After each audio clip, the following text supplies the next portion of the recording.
keep it super awesome. Hmm. Hello, hello. Welcome. This is day 3 of our summit. This is day 3 of the Women's Sexual Health Summit. And this topic today is about our purpose. And we're going to be sharing our own stories about how we came into soul alignment, purpose, which it's a journey, it's a discovery of really getting to know yourself and taking whatever's come through you in life, pain, challenge, loss, and turning that into medicine, turning that into wisdom, and turning it into winning. So, this is the power of the womb. This is the power of doing alchemy. And we as women have this ability to do this within ourselves and shift things within ourselves. Our body is a technology. So from day one, we talked about Tantra. And what is Tantra is it's a teaching of how to use your body as a technology, how to move the energy inside of you. Then day two, we talked about our physical body, the nervous system, the endocrine system, and how they're connected to our chakras, to our energy. So we're seeing now how it's all connected, right? The energy is connected to the physical, and the physical is a manifestation of the spiritual. So now we're capping this work on day 3 by bringing it all together, the spiritual, the physical, and creating a life that is aligned spiritually and physically. And so this is part of the medicine that we are here to serve today, to bring you into soul alignment, to plant seeds of inspiration, and most of all, to be open to what is possible. What is your highest potential? Who is your highest self? I love that. That's the key to your Dharma. So I have a beautiful, beautiful woman here today, Maria Daniela, who is a doula and soul consultant. We actually both did our Dharma coaching with Mhm. Tahara Rose, the DCI coaching, which was an incredible program where we learned all about how to find our purpose. We learned about how to get aligned to our soul. And that program was so, so incredible because I was able to use a lot of the tools and the resources there to get structure. Because this is specifically something I need to share about Dharma. Because there's so many women and people who are spiritual and they're focusing on Dharma. They're really like, okay, I'm here to do my Dharma. I'm going to do my Dharma. I'm going to serve my purpose. I'm going to give. I'm going to give. But they're missing the key piece of this work, which is actually having structure, which is the masculine, and really having a solid foundation as an embodiment of what they're teaching. Because, and we see this happen a lot in spiritual spaces, is there's a lot of spiritual bypassing. There's a lot of people who have a lot of knowledge, but they're not actually living it or applying it. Yeah. They're not embodied. So Lisa, why do you think that is? Like, what do you think is holding people from actually being able to go towards their purpose, the things that they know they want to do?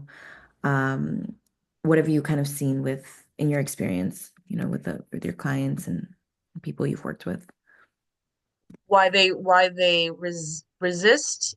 Exactly. Yeah. Why they might have because I know a lot of people have these ideas in their head, things that they want to do, but they just never go about doing it, right? They never actually take their dreams seriously. They never go full force ahead and really give it their all. Have you seen any like reoccurring patterns and things for people in that way? I think that'd be interesting to talk Yeah. about. Oh, that's a big one. That's a big one. Yeah, there is definitely a block or resistance to this work Definitely.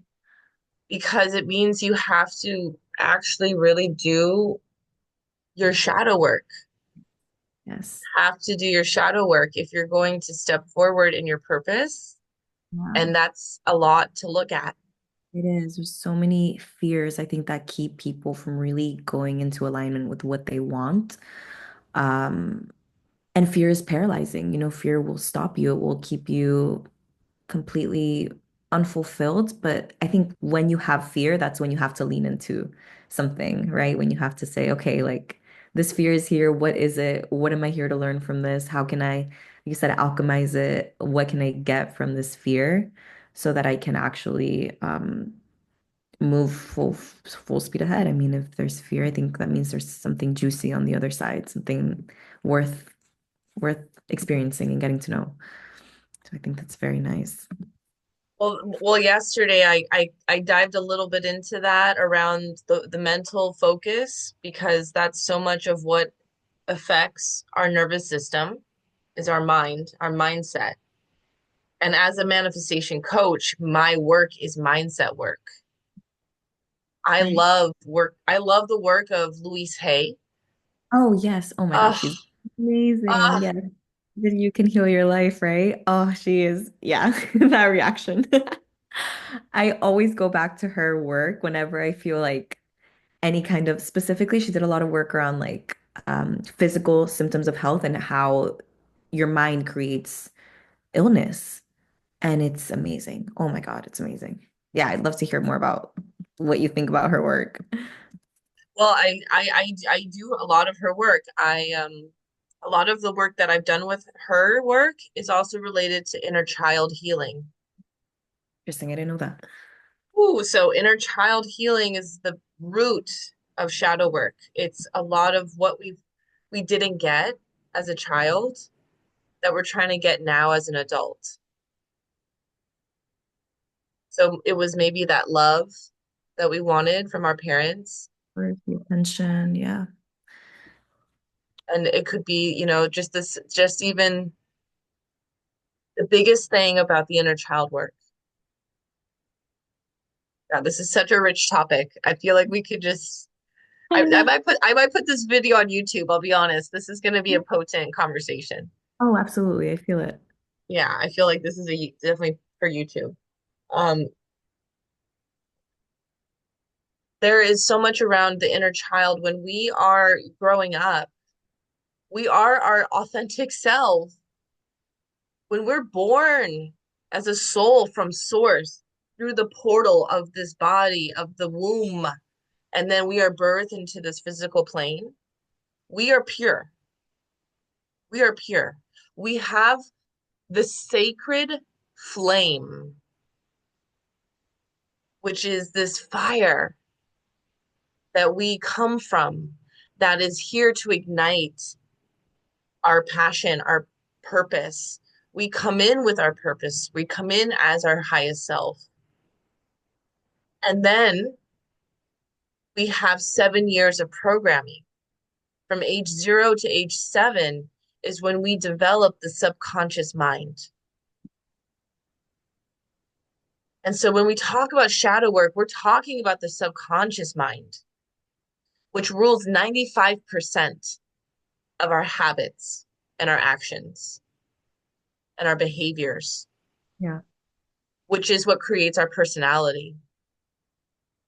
Because our personality is our thoughts and our actions Mhm.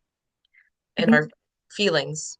yeah, a lot of people, I think they don't know that. we're running on this program all day, right? And we're living 90, I think it's something like 80% of our lives are lived subconsciously, right? I don't know if you like what's his name?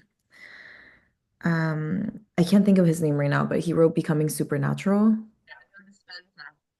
Yeah, Joe Dispenza, that's his name. So he always talks about like taking a different route to work because that will like make you shift just a little bit, just enough so that you're present, right? You're in the moment and that you're living a life that's actually conscious and not just in this subconscious programming phase where you're just used to waking up and doing the same thing over and over again, having the same thoughts, having the same loop.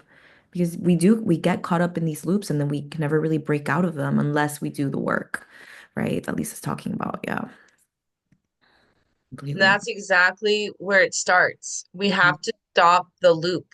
We Right. have to, because that loop is the past. Yeah, That's all we're doing is absolutely. repeating the past. Every day we wake up with the same thoughts and we go through the same motions.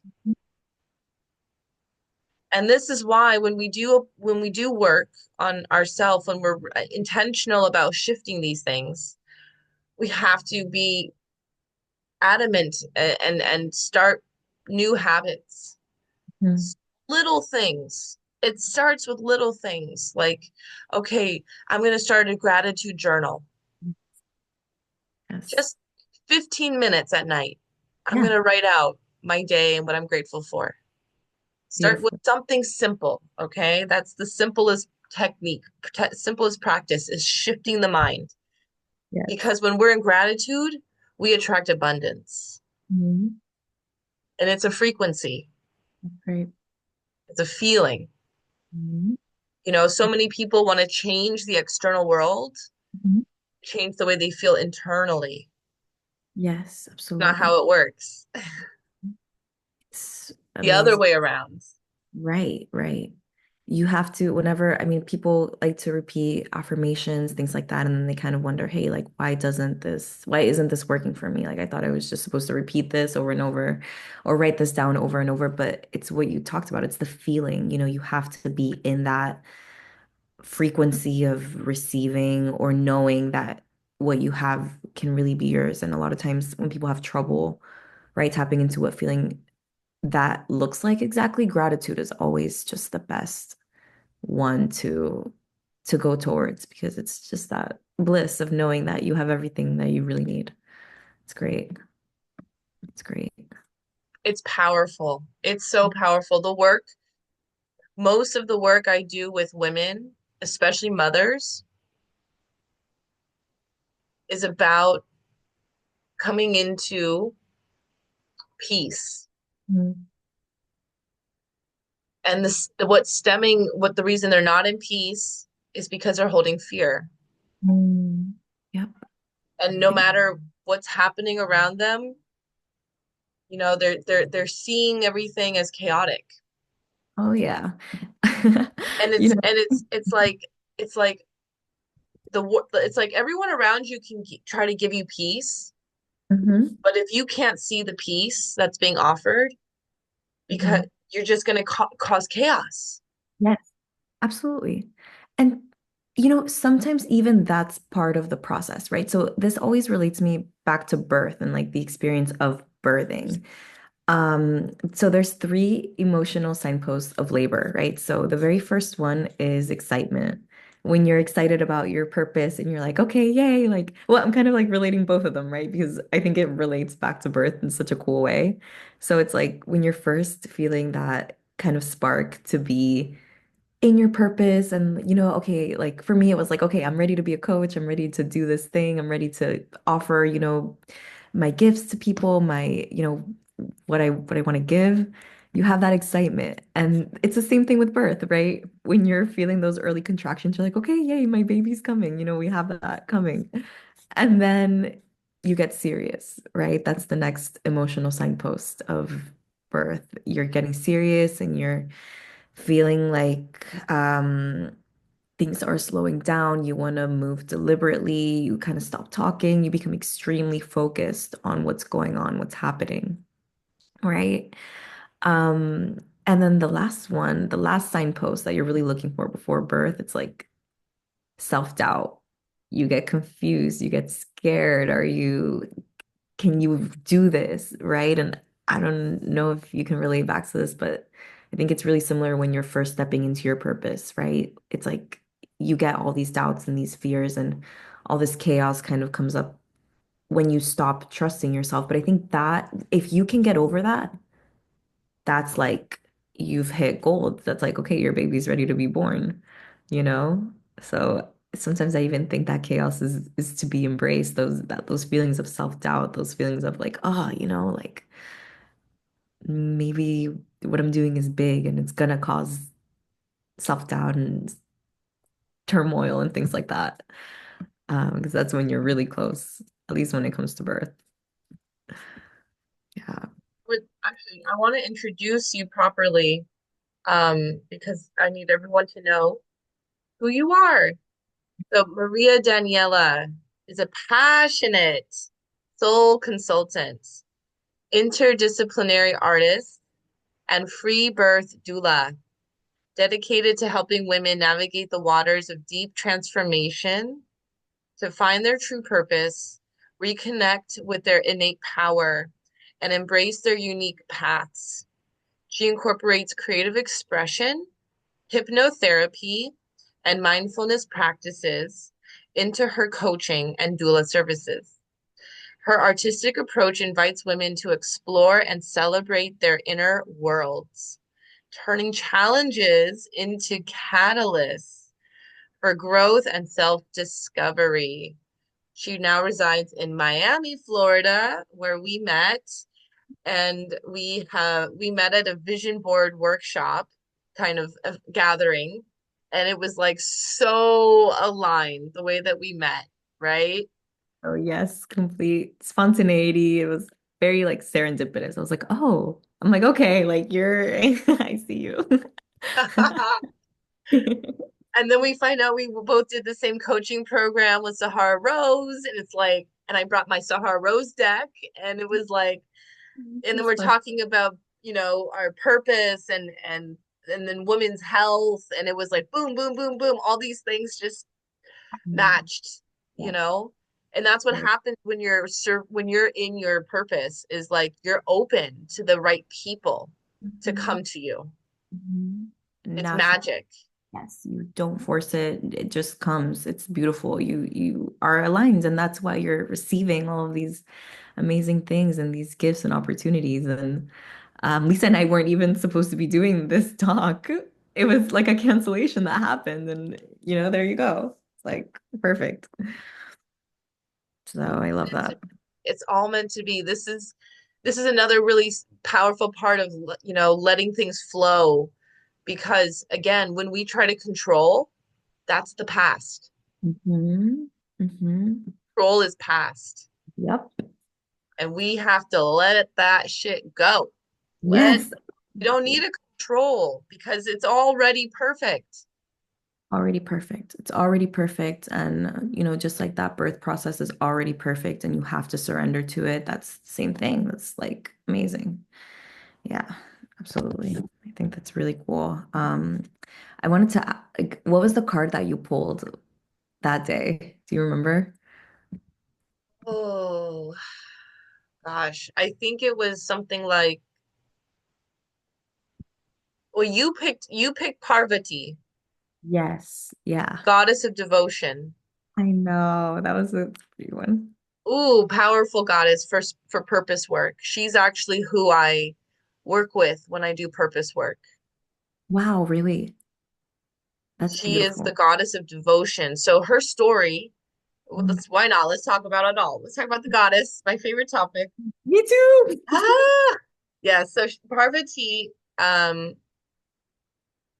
obviously there's way way better people who could talk about this. I would prefer someone who, is actually Hindu, but anyways, I'm gonna do my best. So, so, so, so Mhm. Shiva and Parvati, Shiva and Shakti, masculine and feminine. Okay, we hear these terms a lot. We hear these terms a lot. And this story is a beautiful example of how it shows itself. So Shiva is like this rock star. That's how I see him. He's this like big famous rock star on the top of the mountain meditating. Nobody can mess with him. He will not stop what he's doing for anyone. He is like, I know I'm the shit. I know I'm a god. I know I can do anything I want. I'm just gonna sit and meditate and like go Yeah. into my power and whatever, expansiveness that he's in. And Parvati, she was actually a reincarnation of his first wife who died. Mhm. And so she came back, but he had already mourned the loss of his wife. He'd already Mhm. mourned her. And he decided he would never be with another woman. He decided he would just focus on himself and on the mountain. Parvati, she reincarnates.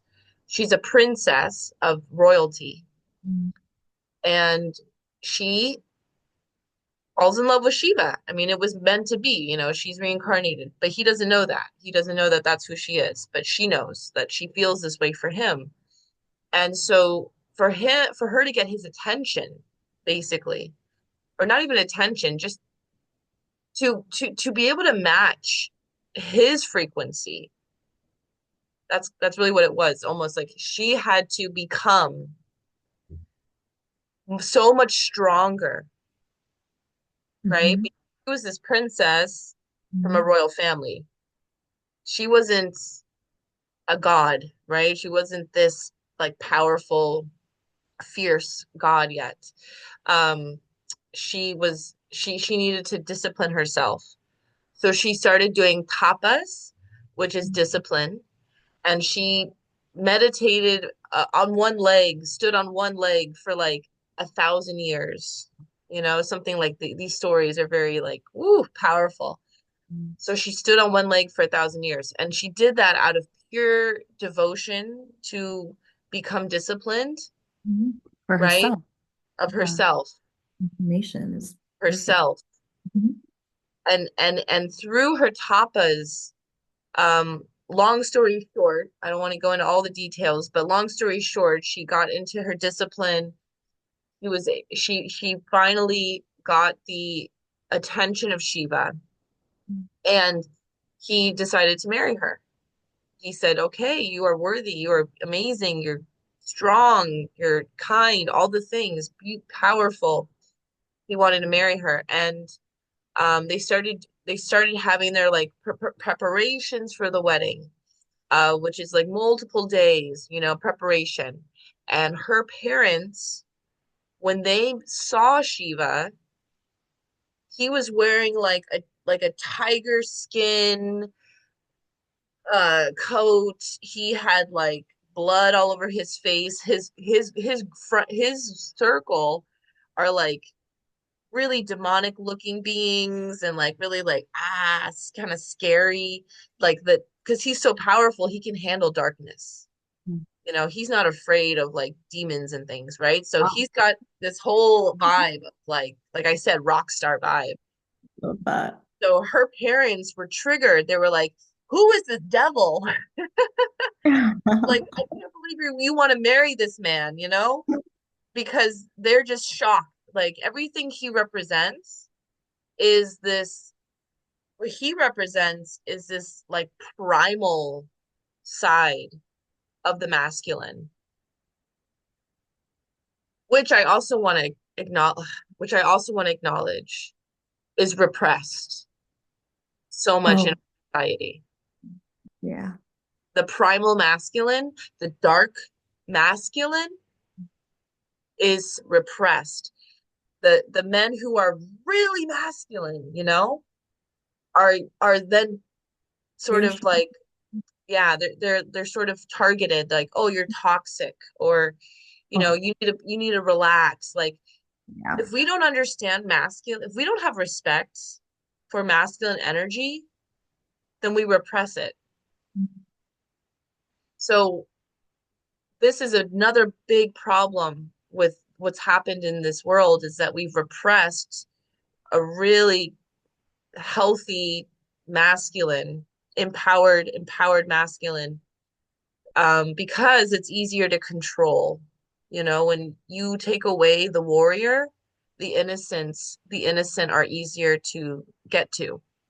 Absolutely. I think that for men these days, there's no real guidance or rituals in place for that transition from boyhood into manhood. And so it's so much, information and so many things that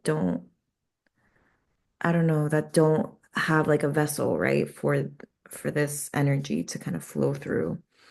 But I've read a lot about like the archetypes, right? For men, you brought up like the warrior, I know is one. There's like the magician, the king, and the lover, um, which I think is really interesting too. Um, yeah, I don't know. I think if you really search within yourself, you will find yourself into one of those, and that could be a place to start, right? To bring back that, I don't know, that oomph, that primal nature that you're really talking about. So you can become integrated and whole and not just be into this one label, into this one archetype. Yeah. Exactly.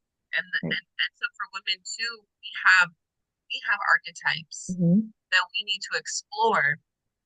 Is why goddess work is so powerful, because each goddess represents a different archetype, Yeah. a different aspect of ourselves. So that's why when I do purpose work, I tune into Parvati Hmm. because of how devoted she was, right? Her tapas, her discipline to become the woman who can be with Shiva. And so that she can be the Shakti. She is the life force. She is this power. She is moving. She is dancing. And the saying is that when Shakti started dancing, that's when Shiva woke up. So it starts with Shakti. It Yeah. starts from our feminine power. Where yin goes, yang follows. Right? Empty space gets filled up, and yeah, absolutely. Starts with that. This is the key to soul alignment. What we're talking about is spiritual aspects of masculine and feminine. It's not gender based, but for those who are born in a male body, they're going to have more masculine. Mhm. And for those who are born in a feminine body, they're going to have more feminine energy. That's just how it is. But as we, again, from age 0 to 7, we we adapt programs. And so we were maybe raised by a mother who was very masculine. So we adapted that to Mhm. ourselves to be Right. also very masculine. Right. So that's something we need to really understand, is the root of why we have an imbalance. And the solution is what we're talking about, which is coming back into balance, or what's called inner union. Mm. Yeah, So with Dharma work, it's about inner union. absolutely. Absolutely. And I think we always have like that union is always there. It's not even about like creating it, but just discovering it and removing all the obstacles that keep you from being in that union, right? And a lot of the obstacles that you're talking about is that programming, is those shames, those fears, those doubts, that keep you from being in that place of just perfect union and alignment, like we're talking about. Yeah. Hmm. Okay. I want to hear about like your path through this, Lisa, and how you came into your soul purpose and kind of what you went through and how that got you to be where you are today. Mm, thank you for that question. For me to be sitting here and hosting this summit, this Women's Sexual Health Summit, it has been a journey to be sitting here right now, to be embodied in this.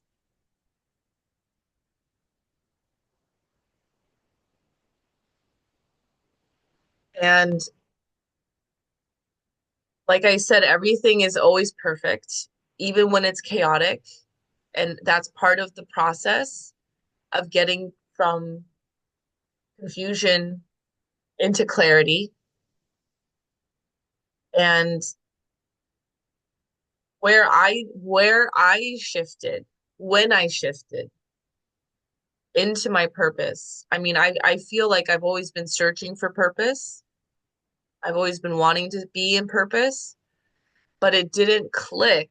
It didn't show it didn't really click in my mind of what I could do and how where I could take it until I discovered the goddess. Amazing. And the way the goddess comes into our life, it's almost like when the student is ready, the teacher appears. So what when I discovered the goddess, Yeah. it was like my whole body. You said yes. That's it. Woo, my whole body could feel the power in this truth, the power in this knowledge, because the wisdom of the goddess is the wisdom of the feminine. And I came from being a feminist, Mhm. and I thought that was being feminine. But being a feminist is not Yeah. feminine. It is a distortion. It is another program that other people have created. And what they created was this idea of men and women should be equal.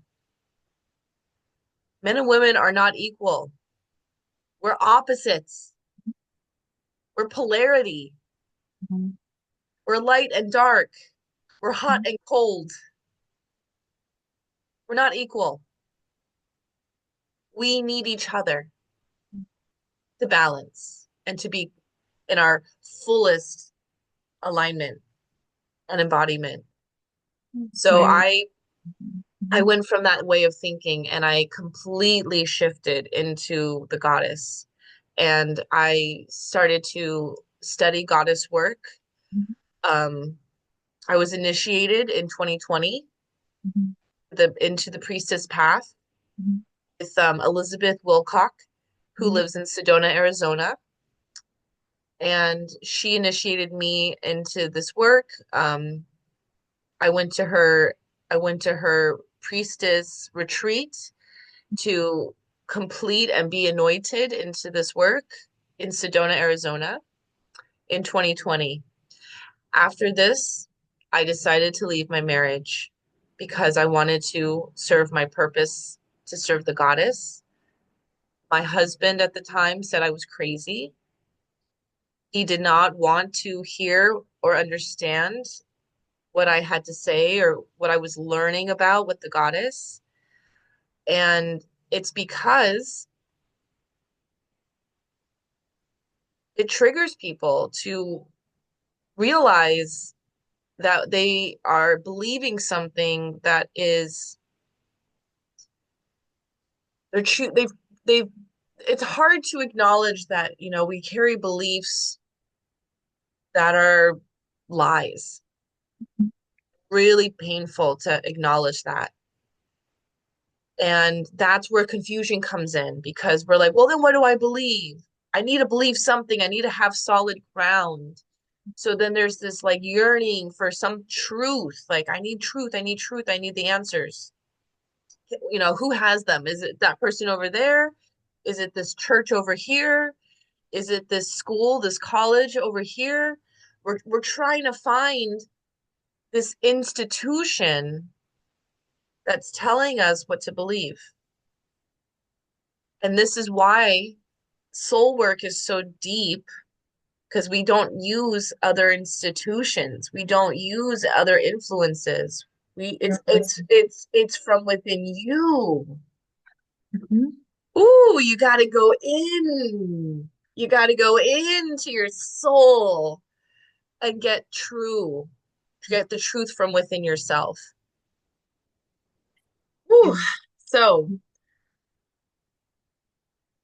so once I really knew this is the way, this is the truth, this is what I want to share. This is what women need to know. This is the knowledge and the wisdom and the truth that they've been that's been hidden from them. been the missing piece. Hmm. Been the missing piece to everything. And when we and if somebody I'm just gonna say this, if someone wants to control others, how do they do that? How do you control someone? Through fear, typically. Yes, Yeah. fear, right? And Mhm. so look at the way that the church instills fear, especially around feminine sexuality. Yeah. Oof. And listen, the whole thing came about. Well, if we're really gonna get into it, worship of the goddess was the first primordial religion. Like God was a woman. Was a woman. That's the first thing we knew. That's the first thing we recognized as a people. I'm getting chills even just talking about this because it's something that's so forgotten. And and ever since in all other religions, it's been squashed. You know, women weren't allowed to be there were no more priestesses. It was just a priest. It was just a man. It was around men and around the control of women, like you said. Because of that fear, I think of women's power and really how much power we have um, when it comes to creating worlds, you know. Oh, yeah, so much. It's amazing, powerful, powerful work. I think if you as a woman is feeling like you're searching for something, then that goddess piece really puts things together, you know, just seeing yourself as a part of that um, is really powerful. I actually have a really good book.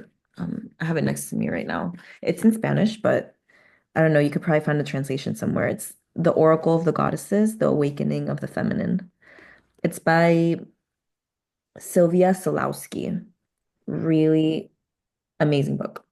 I use it a lot and it's really great. Highly, highly recommend to start your search there. It's beautiful. Powerful. Yeah. Yeah, there's a ton of, I mean, yeah, YouTube, books, you name it. There's a ton of resources now about the goddess. And so this is proof that the goddess is rising Mhm. because now we have the information available to the public. When when when the goddess temples were being demolished so that they could put Catholic churches on top of them, they also burned a lot of the materials and the books, Mhm. the information Yeah. about the evidence of the goddess Mhm. because of how valuable, how important, how crucial this information is. Mhm. And the ones who went into hiding after the attack of the goddess. I mean, we even see it in the witch with the witch trials. Yep. They've been constantly repressing the feminine, right? So when we look at how those people who had held the knowledge of the goddess, they had to go into hiding and it had to be passed down orally because it was not allowed to be written down. Couldn't have any evidence, right? Mhm. And so can you believe how incredible it is that we are here now in 2025 on the day of January 111. This is a powerful portal. Yeah. Okay. Today is a huge day of awakening. And so we are in a revolution right now of this sacred knowledge that has been hidden from us. And I am so grateful for the lineage keepers. Oh my goddess, so grateful for the lineage keepers to carry this knowledge through all of this time. Yeah. Ooh, so that it could be here now. Absolutely. And we are now reawakening and we are remembering. Yeah. We are returning. You're returning. It's a pendulum. I mean, it's it swings both ways, and there's been that repression that you've talked about, and it's time for something different. It's time for a new world. It's time for a new way of doing things, and that way is going to be the way of the goddess, I think, the feminine way, and the way that allows for things to happen, doesn't force, doesn't yeah, so many things, so many things. Um, has respect mostly for the lands too that we have. I read somewhere like the way that we treat the world is a re direct reflection of the way that we treat the women of the world, and you see all this pollution, all these horrible things. Um, and I think now more than ever, people are having that consciousness again of having respect towards our world and women too. So that's beautiful. Yeah. Yeah, I want to say that when it comes to really making this a lifestyle, because when I was new to this information, it was so big, Yeah. right? Especially for women who are very much loyal to the medical industry, to go from that programming into free birth is that very process of deconstructing all those beliefs of Mhm. of giving our power away to a man in a white coat. Yeah. I mean, birth work has always been women's work, since the beginning of time that we were the wisdom keepers around it. There were always midwives, um, and doulas, right? And birth was always done in support of women in a community for women. And then once men started to see that they could maybe profit off of this is when they started having a hand in it and when things started getting skewed.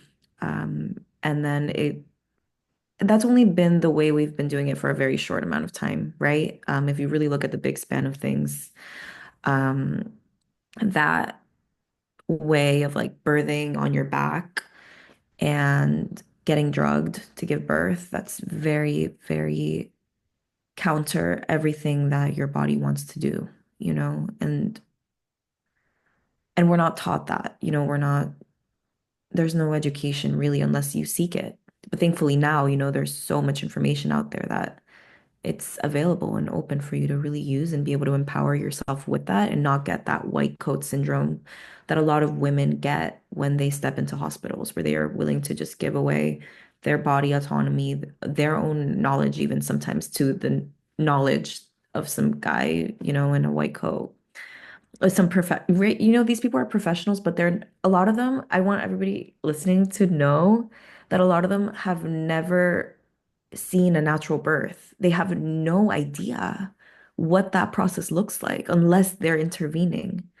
And it's the kind of process that the less you can touch, the more you can allow it to just be, the more beautiful, the more smooth it is, um, the more effective it is, right? And it's a lot of inner work that the woman has to do in preparation for this birth.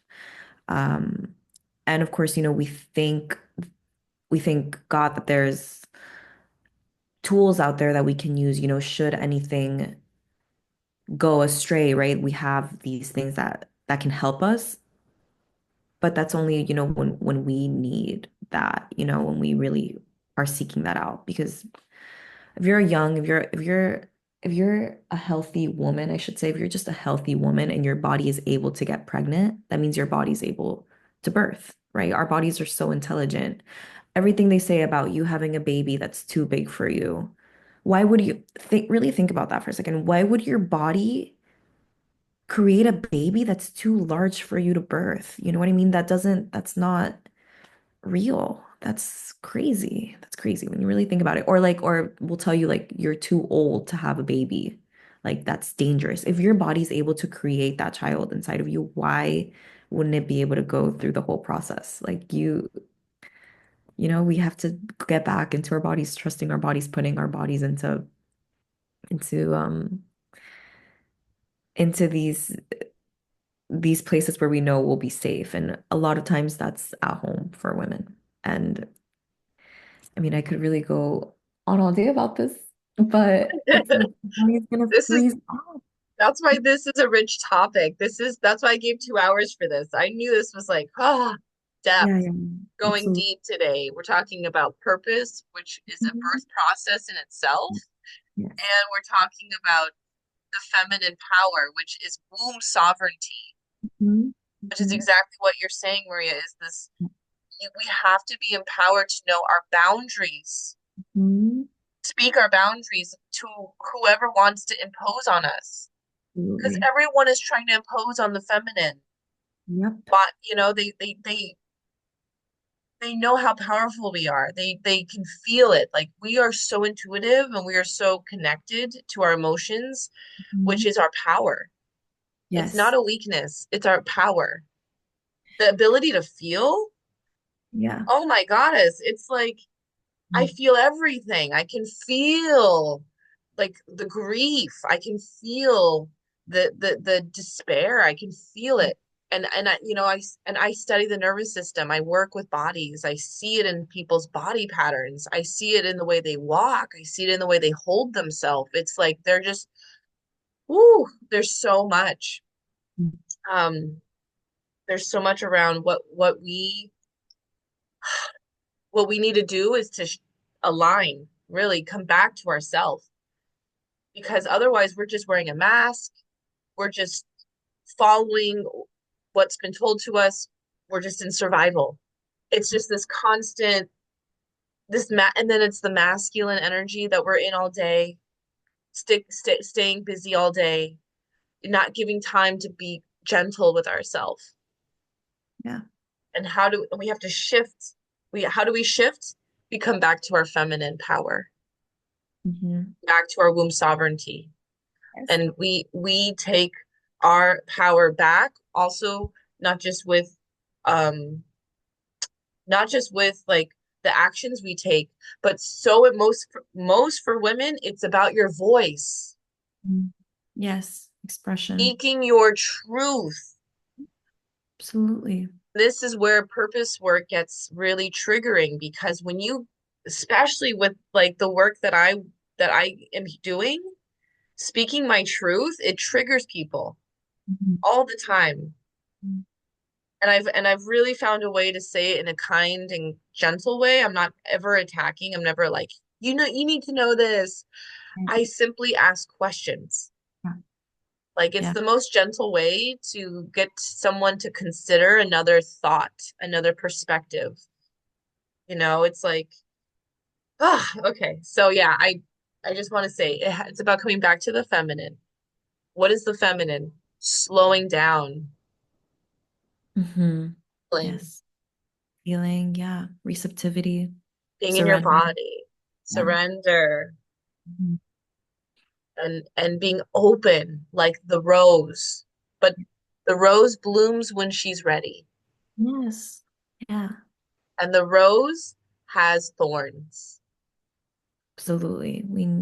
Yeah, I think people underestimate how fierce also the feminine really is. It's not all just about softness and beauty. I mean, it gets real. Like I think the more, how do I say this? We're really the natural protectresses uh, of something beautiful. And that's why we need those thorns. That's why we need those boundaries. That's why we need this, like, hey, hey, hey. Because if not, you're gonna get, yeah, you're gonna get, um, yeah, yeah, you need that. You definitely need that. And what are some boundaries that are really important for birth? I'm Mm. just curious how someone who is about to give birth, what does she need to really know to feel empowered for her birth? Right. Well, I always like to talk about the emotional signposts, right? Just to know that, like, for example, when you are about to give birth, right, and you're feeling like that excitement, that's actually not the time to go to the hospital. If you go to the hospital around that time, and this has happened in my experience to a lot of women, um, what's going to happen is the doctor's going to try to rush you through that process, right? They're going to tell you, hey, it's been hours. That makes, imagine how that would make a woman feel. It would make her discouraged, frustrated, when this is just a process that needs to be timed. But they're on a schedule, they need to leave and go home, or they need the bed filled up. So they're trying to get the process moving as quickly as possible, right? That tends to lead to the use of drugs to make your womb contract before it's ready, which is excruciating. That's extremely painful. I mean, there's a baby in there. Of course, after that, you're going to need an epidural, which they're charging you for, right? A lot of times when you take that Pitocin, the epidural is just the next step because women are getting so much pain.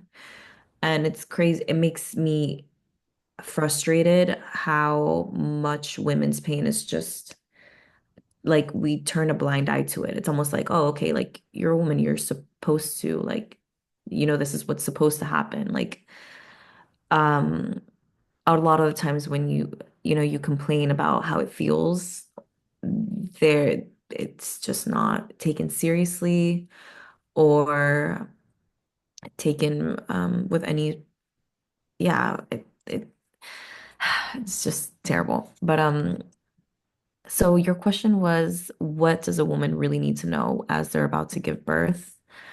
What I are would, some boundaries that they need to that they know that they can have? Because so much of what comes up with boundaries is consent.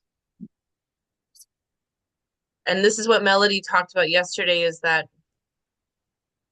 the gynecologists don't even give informed consent to these 14-year-old girls who come in because they have an acne issue, and they say, okay, take birth control, which shuts off the reproductive system. Vanity. That it happened to me. Yeah, I'm one of those girls. So, It happens to everyone. we mhm. all we all followed the program. Mhm. And what has that resulted in? The highest level of infertility in this Yeah, country. PCOS, young, healthy women having PCOS, having fibroids, endometriosis, all of these things, all these womb issues. I really want pregnant women to know that they do have a choice when it comes to their location where they really want to give birth, right? A lot of the women think they have to go to a hospital, but if you really look into your personal situation, and of course, you want to address any conditions that you have prior to giving birth, anything like that. But if you know deep down that you can really decide where you want to give birth, you can. You have that choice, right? It doesn't, like, a hospital does not have to be the one choice that you have. A lot of women choose to labor at home and have peaceful, beautiful births. Some people birth at birth centers, have beautiful, peaceful births. Of course, some people birth at hospitals and have beautiful, peaceful births as well, but you get to decide, right? The position that you're in during birth, that's another boundary that I think is absolutely crucial. Like, you need to be free to move.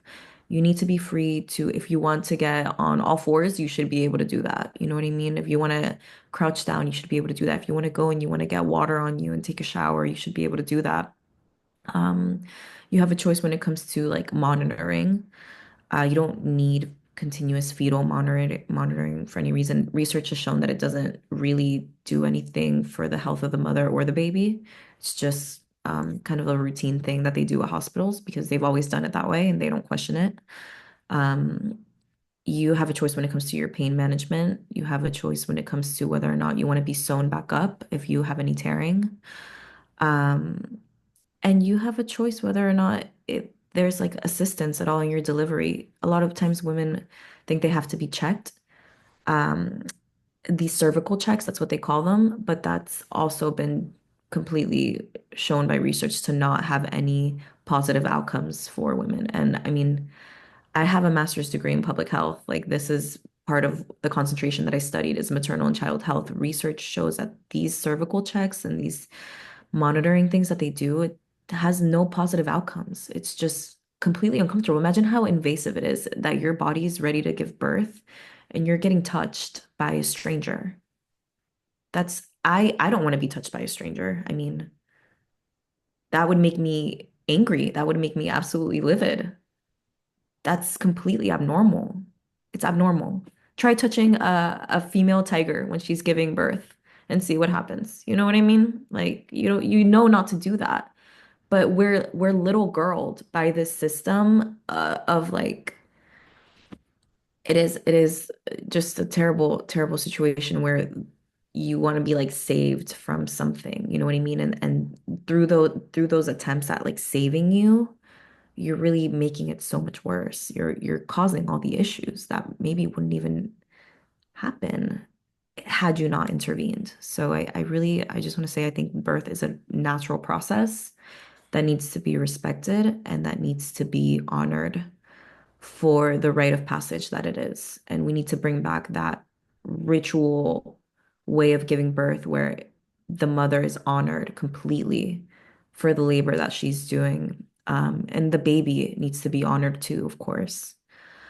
Um, you get to decide if your baby wants to receive a vitamin K shot. A lot of people think that that's like a mandatory thing that your baby has to get a bunch of shots when it's first born, when it takes its first breath. That's not accurate. You have a choice when it comes to that. You have a choice on how you bond with your baby.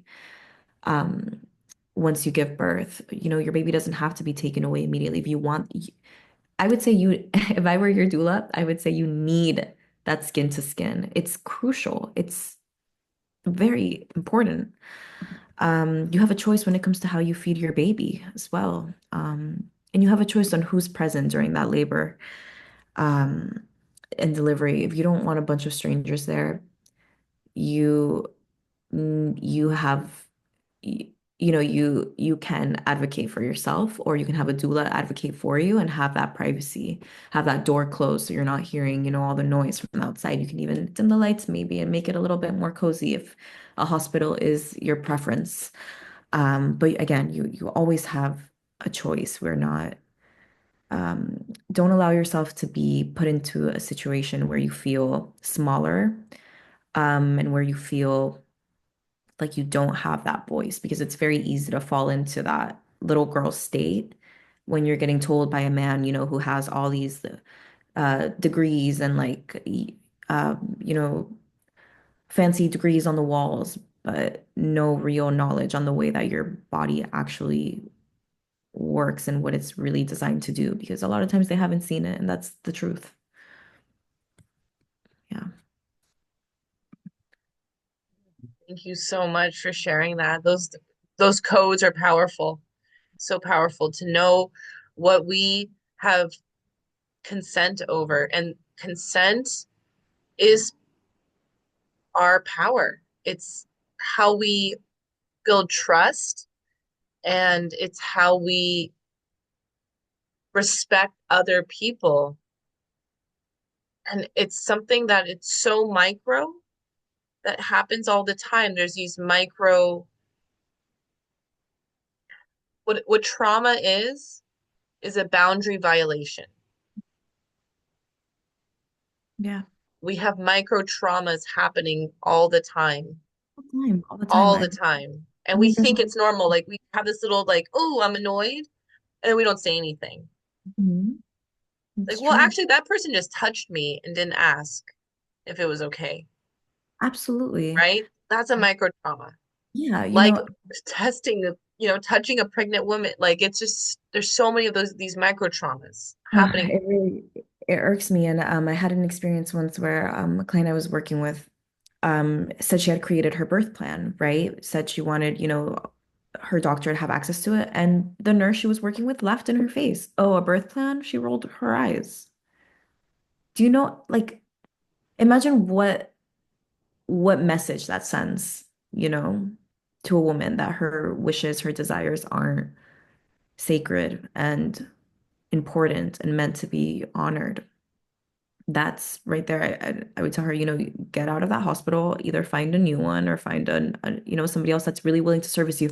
And I want to say something else. A lot of people don't realize that these doctors and these hospitals and these nurses, they work for us, right? we're employing them. We get to decide the treatment that we get. And if we're not getting that treatment, we get to take our money, we get to take our um we get to take ourselves somewhere else, right? Somewhere that we do feel respected, somewhere where we do feel honored and cherished. And sometimes that's going to be in another type of place. Maybe it's not going to be in a hospital for everybody. Maybe it is going to be at home. Maybe it is going to be in a birth center. And I just want to really reiterate that doctors at the end of the day work for us and they have to honor our desires and what we really want.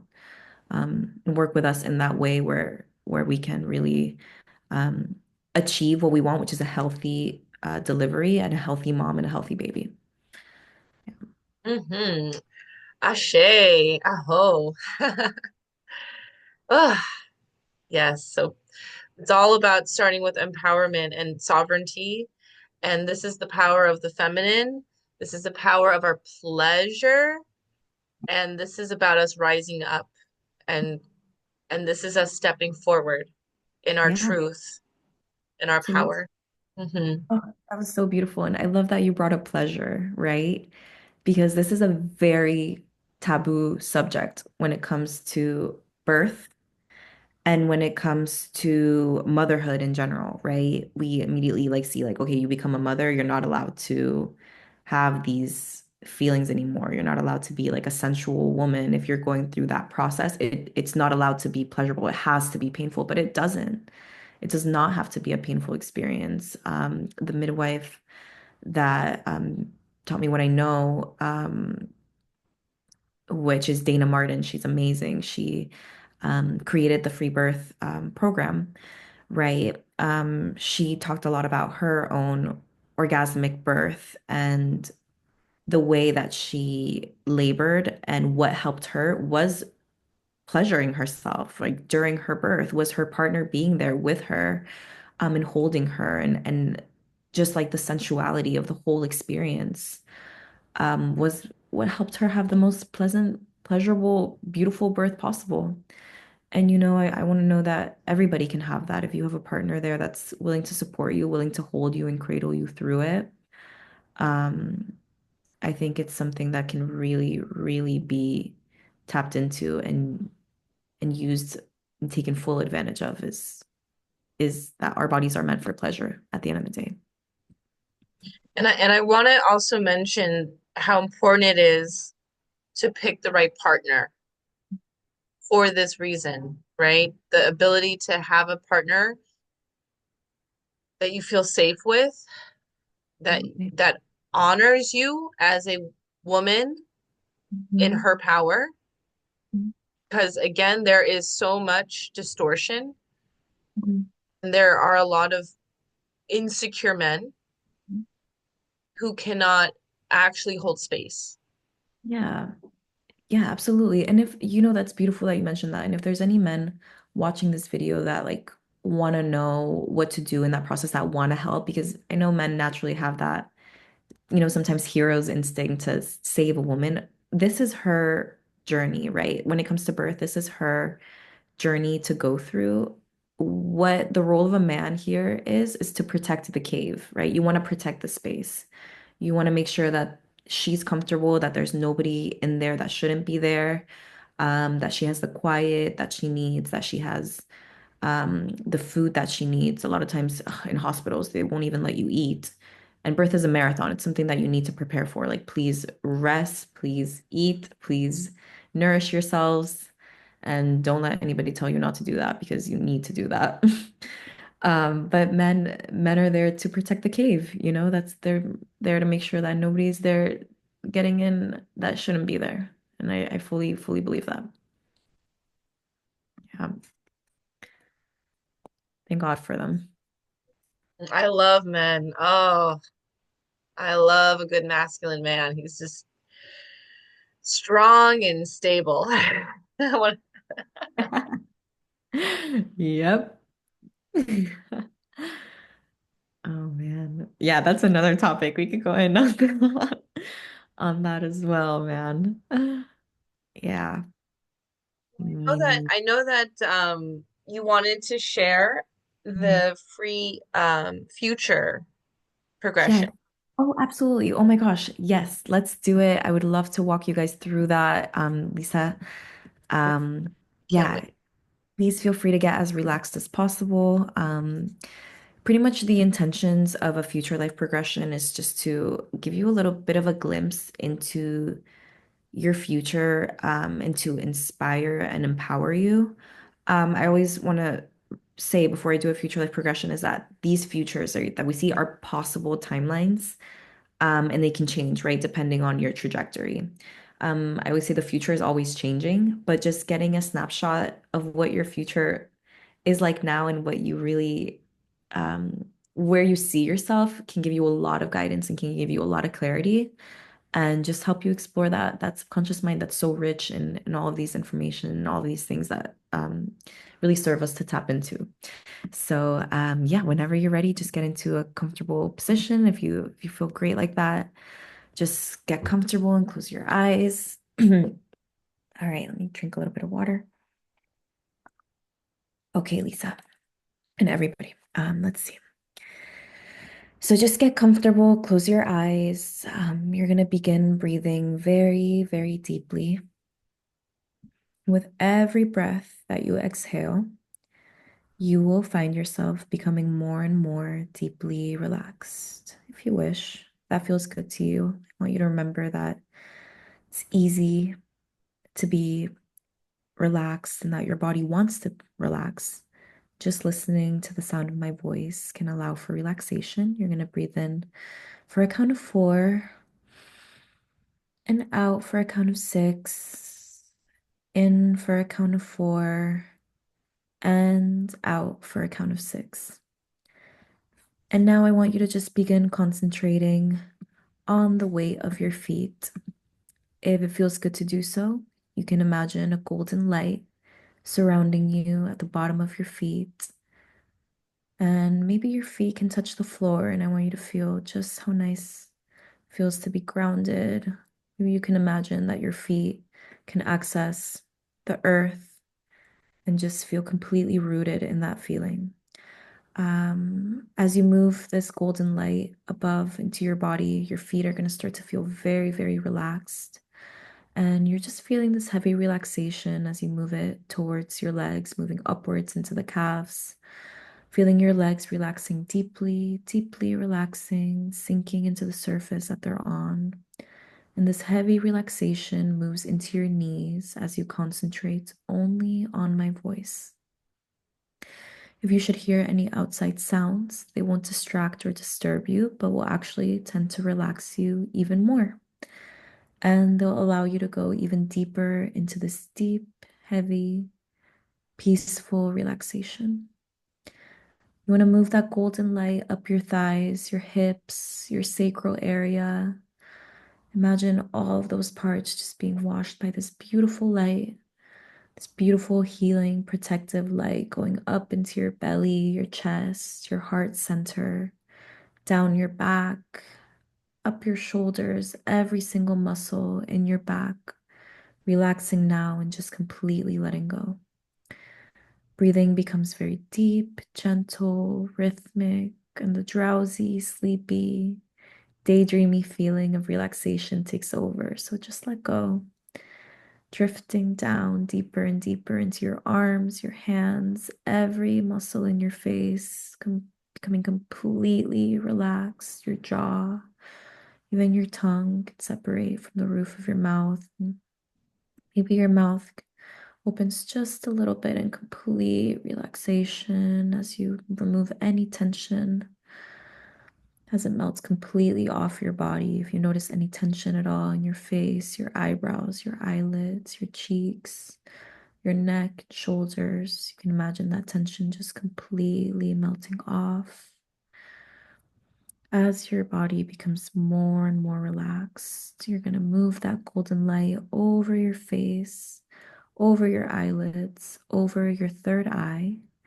Now, I want you to really concentrate that light at your third eye center. Maybe you can even see it. Just move it up over your head and over your crown as you're completely surrounded in this golden light, encased in this deep, peaceful relaxation and protection. Now, as I count from 5 down to 0, each count is going to represent deeper relaxation if you wish. And you'll feel your body relaxing even more, letting go deeper and deeper. When I reach 0, you will go to deep relaxation. 5, you're going to let go. 4, growing heavier and heavier. 3, body feels more and more heavy, but you also feel lighter and lighter. 2, 1, 0. Now you're deeply, deeply relaxed into the space of pure relaxation. Now, every time for the purpose of the session and always with your permission, whenever I say the words deep relaxation, you won't be going to sleep. It will just be your indicator to allow yourself to go down one level deeper and relax even more. Now, I want you to just create a place for yourself now where you feel really safe, really secure. Maybe it's somewhere in nature, it could be a beach or a forest. Maybe it's just somewhere where your senses are completely engaged. You might hear the sound of birds around you or the rustling of trees. Maybe you can just feel the sun on your skin and how good that feels.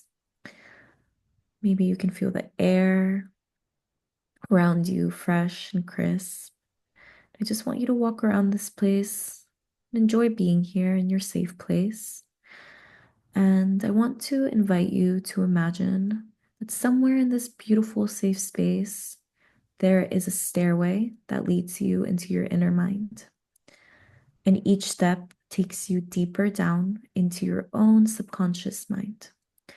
Each step helps you feel more and more relaxed. So you're walking towards this beautiful, magical stairway that leads you deeper into your subconscious mind with the messages that you're here to receive today. So you're walking down now.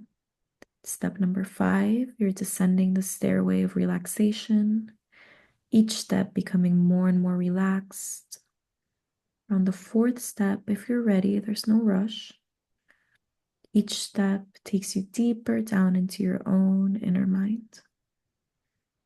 3, you're halfway down the stair of your subconscious mind now, taking you deep into that deeply relaxed daydream state. Even beneath your awareness, your subconscious mind is preparing to do the work that you want to accomplish today. 2, you're almost to the bottom of the stairs. Maybe you feel a little bit of excitement or curiosity for what's to come. It's completely normal. You can see ahead of you, maybe at the bottom of the stairs, something that looks like a hallway. This hallway is beautiful, leading you to many, many doors, many places and times that might be important to you. As you look, you see how that hallway leads off into the distance, into infinity and eternity.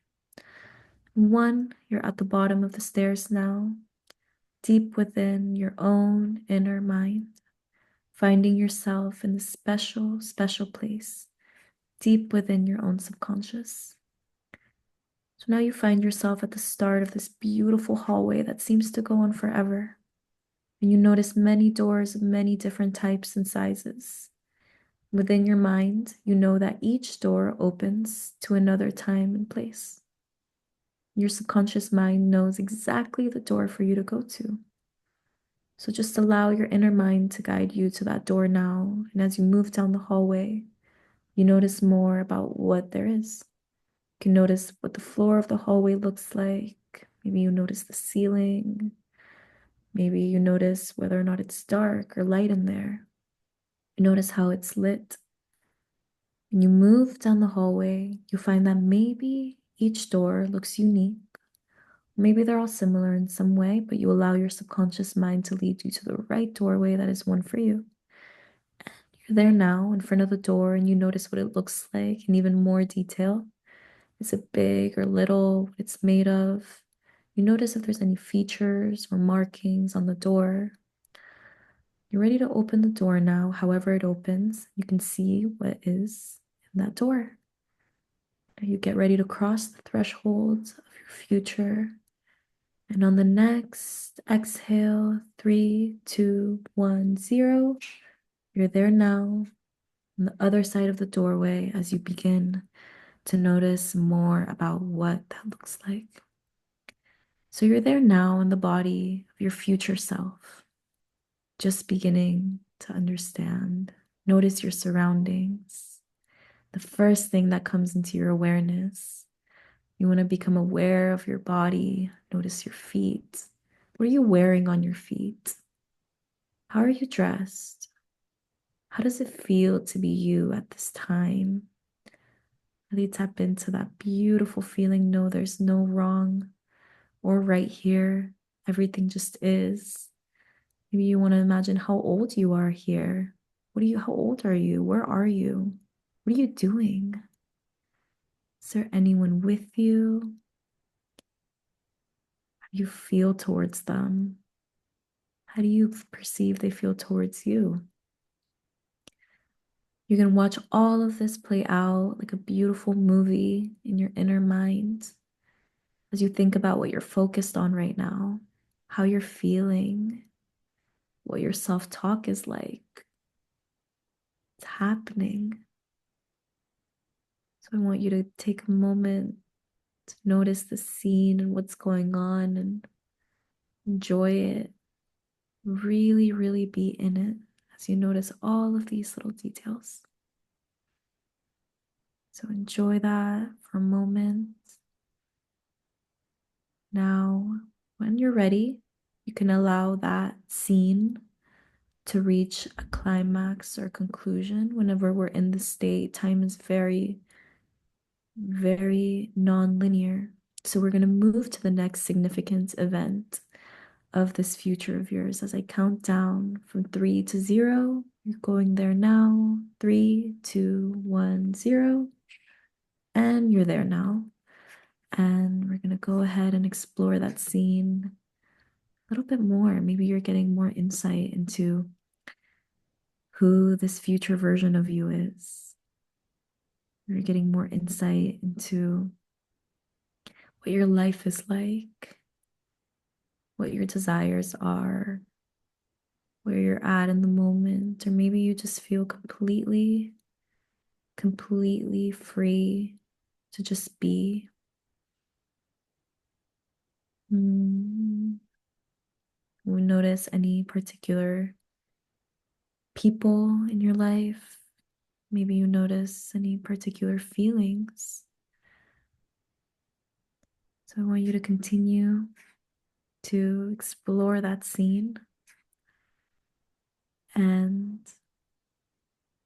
enjoy it. Take away any important messages, any important um, items here, images that speak to you, that show you a beautiful way forward.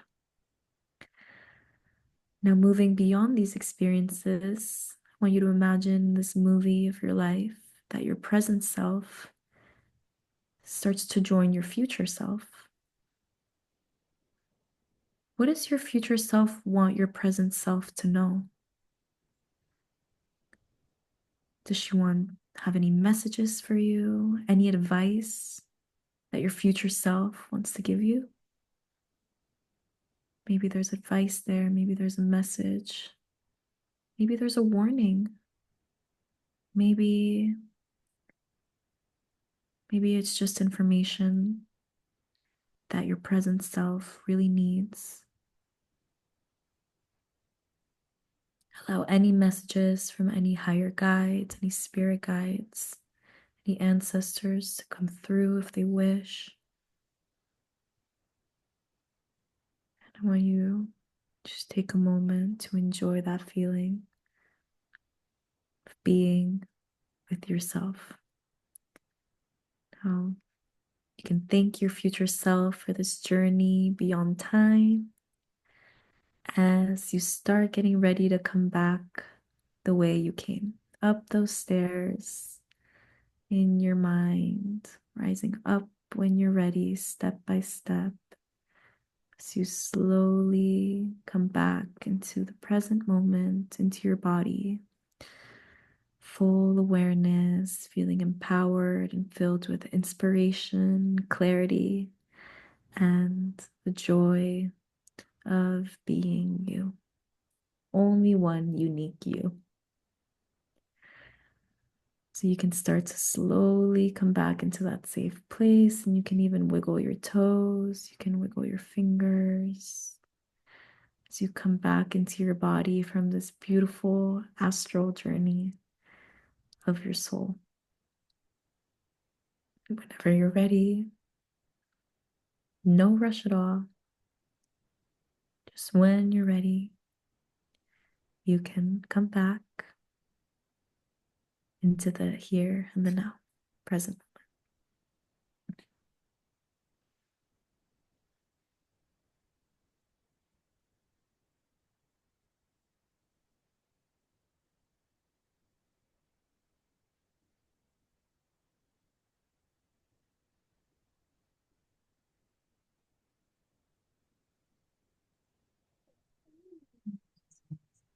moment.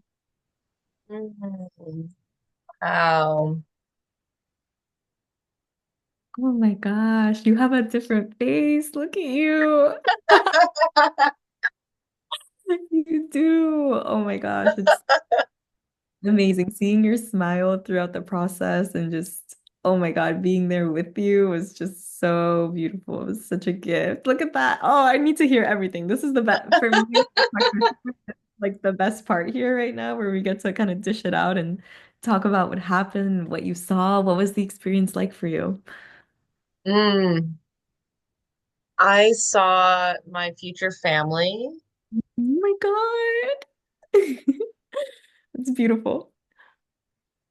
I saw myself in my happiest place, which is on the beach. Yeah. And I could feel the sun on my skin. I could hear the ocean. I felt the hand of my beloved. I heard the laughter of my children. I was feeling so like Mhm. so Yeah. abundant, Yeah. so Oh, wow. abundant. Yeah, I have chills all over my body. I really do. Wow. It's so special. It's so special. Did you get any like messages come through from your future self to your present?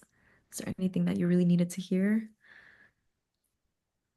He said that my work is very related, very connected to Dharma work. That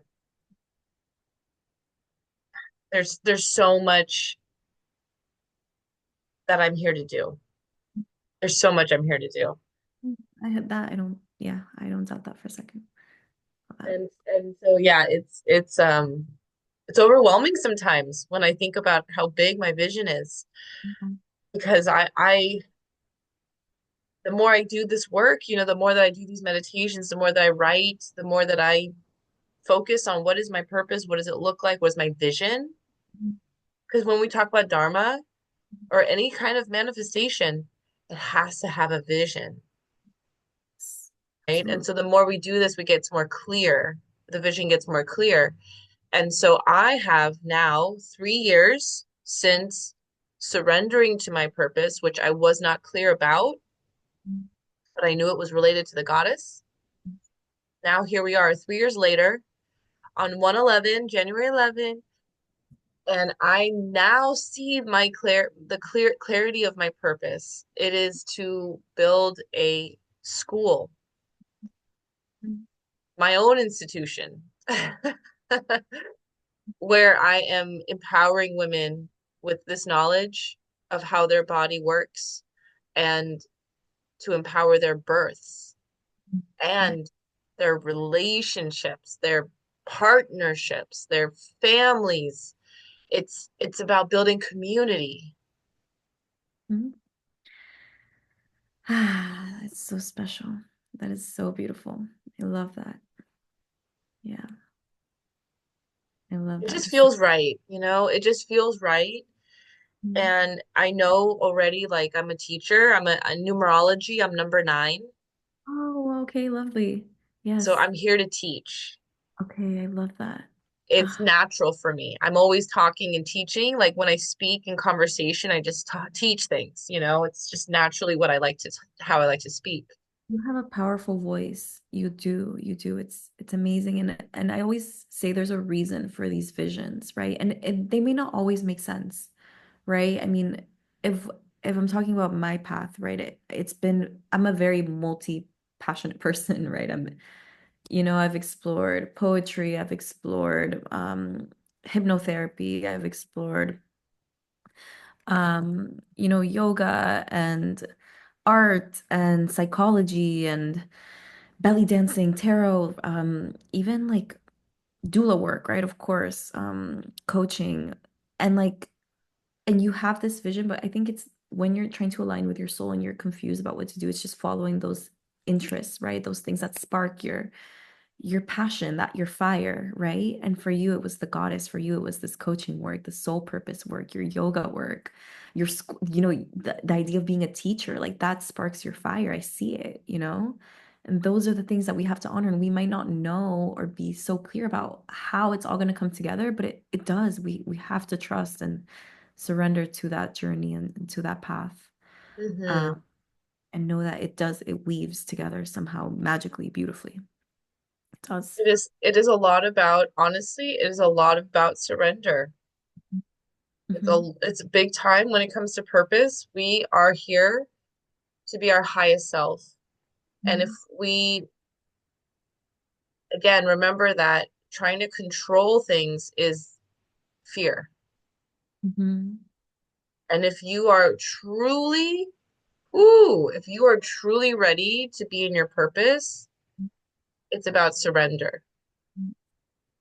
That Yeah. means you don't know what to expect.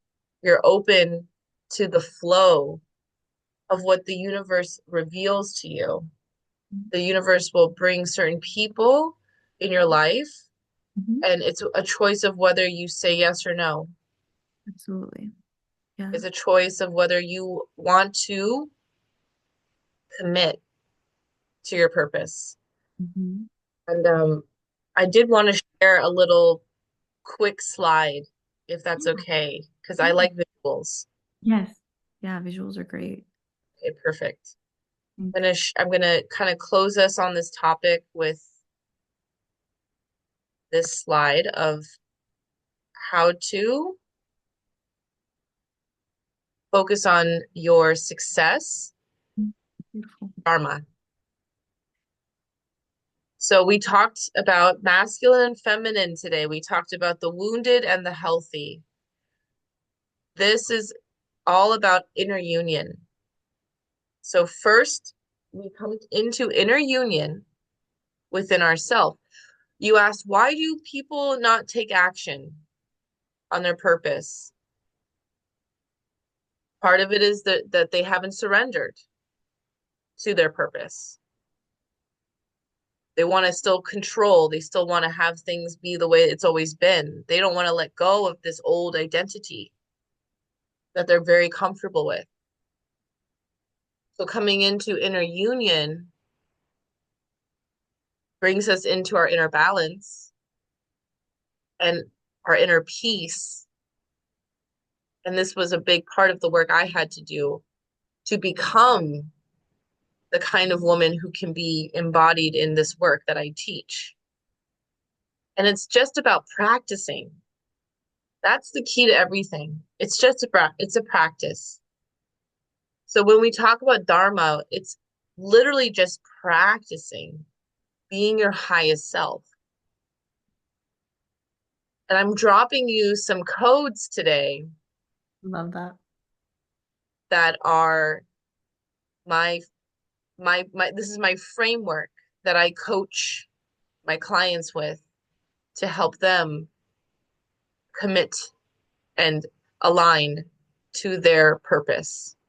So here's the masculine structure that I've created, right? We have the feminine, the vision, and now we have to apply it with the masculine, the structure. So this is where it happens. The first choice is to commit. This can be applied to anything. It can be applied to your purpose. It can also be applied to love, Mhm. committing to love. And you know what? Your purpose is love. At the end of the day, that's really what your purpose is. It's pure love. If I, if you could cure world hunger by posting every day to inspire others, would you do it? Are you committed to this vision of curing world hunger, right? That's the kind of mindset you have to have. No one is going to tell you you need to do it. No one's going to this is the difference between, having a boss and being in your own alignment. Mhm. No one's going to come in and tell you what to do. You have to choose it for yourself. Mhm. And so it starts with commit. You have to decide. You have to commit. Once once you have chosen that this is now where you want to go, this vision is what you want, and you commit to this vision, you can now open yourself to the possibilities, to the opportunities, and to the challenges that come to activate you into the next level. Once you are working and you're working through these challenges, you're working with these opportunities, you're open to challenge, you're open to change, then you can start to design the life that matches and aligns with what you want and what you need. This is about designing your own individual life. This is not about fitting into some other mold. No one has to do it the way I do it. Everyone is doing it their own way. This is our power, this is our sovereignty, is to design our own life the way that feels good, feels good for us. And then we move into elevate your consciousness, elevate your frequency, your vibration. Because as you start to design your life, you start to realize what works, what serves you, and who you want to surround yourself with. And when you surround yourself with the right community, the right people who share the same values, you elevate.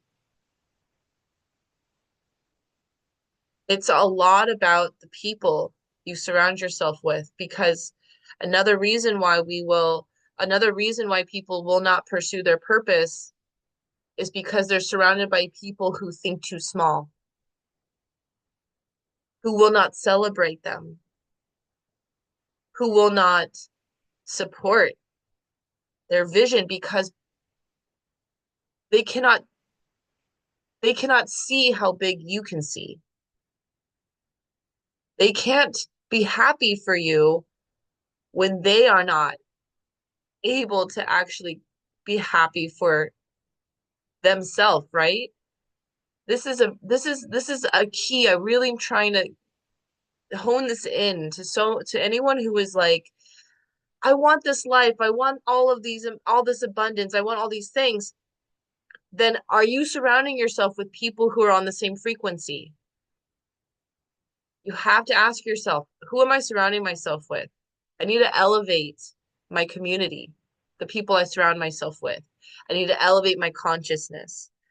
I need to elevate the quality of my life. quality over quantity. And then finally, surrendering, surrendering the expectations, how it's going to happen, and knowing it's going to happen. It's going to happen, and you are going to succeed. And that was the choice I made, and that was the belief I kept that I am going to succeed. And with that, I left my marriage and I moved to Miami and I hit the ground running. And I went out and I networked. I went to all the women's circles that I could. I found the groups that are performative and I found the groups that were genuine. Coming back to circle and close the circle around the bypassing, you got to have discernment about what kind of community you want to surround yourself with. And I got coaches. I started working with healers. I started working with a marketing coach, a business coach, Dharma coach, right? I am constantly training. I am constantly learning. It never stops because I am committed, because I see this vision and I know I deserve it. I deserve this vision and I will take the action every day to move the needle forward towards this vision. And this is why I say it's so important to work with a coach, work with a guide, work with a mentor, because they are going to see your blind spots. They are going to hold you accountable and they are going to understand you and what you're going through, and they're going to support you when nobody else will, when nobody else gets it, when nobody else can see as big as you can. Your coach can do it. Your coach will be your cheerleader. And this is why I offer online group coaching. So I just wanted to set this in to finish our talk today about Dharma and purpose and pleasure and all the things feminine power, Love because it. this is it. This is the roadmap. Mhm. And I'm ready to guide women through this. I'm ready to help women birth their destiny. That's my purpose. That's what I'm here for. That was inspiring, Lisa. I loved it. Very good. Thank you so much. Oh, that was so much fun. I loved it. Yeah, this is why we're here. We're here to inspire. We're here to be examples. We're here to support. Mhm. And the masculine way of forcing is not going to work. Absolutely. I We're think not it's here so to rush. not.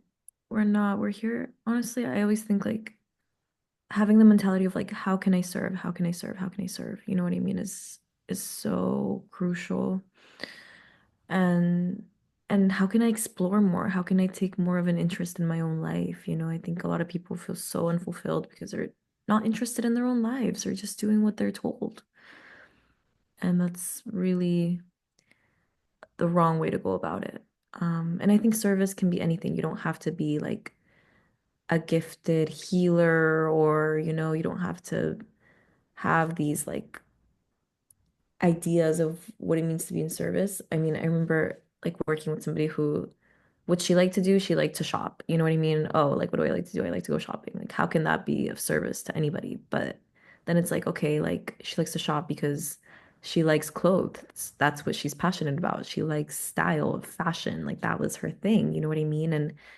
And the and how can you not be like an inspiring person maybe somehow to somebody who maybe wants to present themselves in a way and like go into a different identity, and then you kind of just get into like all these little nuances of like really how in how many ways you can be of service to somebody, even like cooking a meal, you're being of service. The way that you do everything, I think is can be relevant. So yeah, absolutely. Just keeping that in mind is nice. It Talk comes about back to love. comes back to love. It does. Always comes back to love. It's what you love to do and it's what you love to give. Mhm. But we have to give from overflow, Mm, absolutely. right? Overflow only happens when you're selfish before you're selfless. Yes. Reach. Going from, see, my marketing coach would be very proud of me right now. I got all the buzzy words. Go from people pleasing to self-pleased. Yes. That's People. how you go into overflow, my loves. Oh, yes. Yeah, yeah, yeah, yeah, yeah. You cannot give from an empty cup. You're gonna be exhausted. You're gonna exhaust yourself. It's no fun. No, no. Overflow. Overflow. Yes, And that's thank what my program teaches. This is why I do this work. I give women the tools to go into you. overflow so then they can give from a full cup. I love Because that. to do be of service is the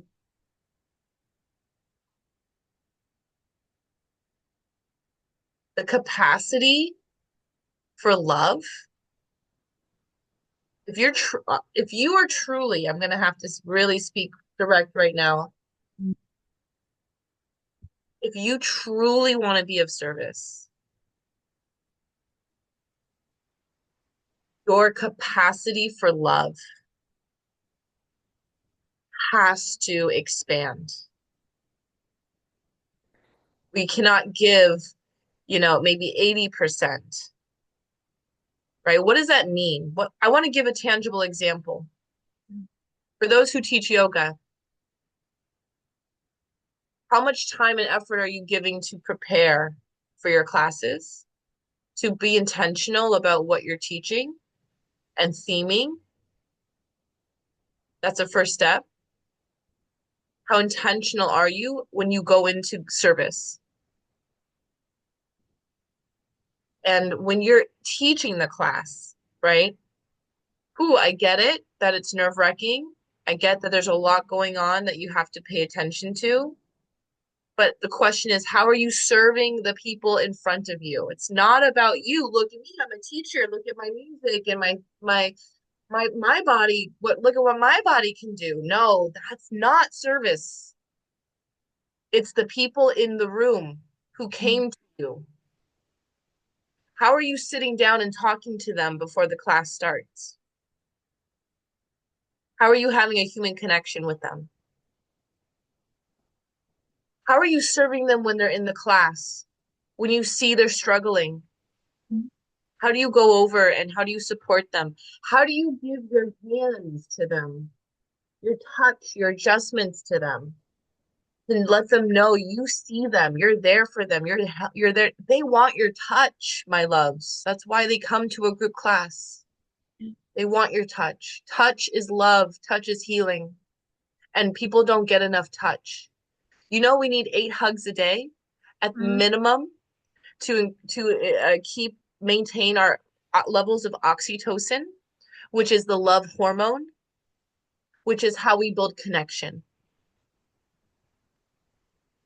So, in even this example of how we teach yoga, Yeah. that is an example of how we give love. Mhm. And when we talk about service and purpose and giving, it has to come from that overflow and that capacity to give. Just give.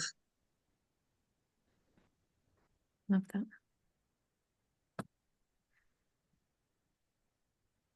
Received.